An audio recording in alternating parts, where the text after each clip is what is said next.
So milestones म्हणजे काय, तर माइलस्टोन्स जे असतात म्हणजे एक साधारण आपल्या बाळाची जी प्रगती आहे, बाळाची जी वाढ आहे, physical growth, emotional, cognitive growth आणि ह्या सगळे जे पॅरामीटर्स आहेत ते त्या त्या वयामध्ये बाळ तुमचं कंप्लीट करतंय की नाही, ह्याला आपण माइलस्टोन्स म्हणतात.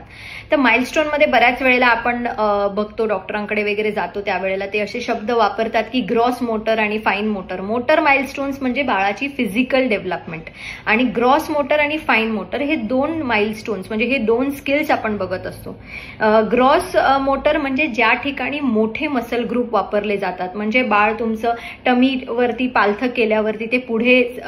खचकतं का, किंवा बाळ तुमचं बसतं कसं, बाळ स्वतःची बॉडी एका मिडलाईन पोश्चरमध्ये ठेवू शकतं का, बाळ उभं राहतं का, हात पकडून उभं राहायचा प्रयत्न करतो का, चालतं का, हे सगळे आपले ग्रॉस मोटर माइलस्टोन्स आहेत. त्याचबरोबर जेव्हा आपण fine motor milestones, fine motor skills म्हणतो, तर फाईन मोटर स्किल्स मध्ये छोटे मसल ग्रुप्स येतात, जसे जे मसल ग्रुप्स तुमचे हात पकडण्यासाठी किंवा एखादं पेन्सिल वगैरे पेन उचलण्यासाठी वापरले जातात,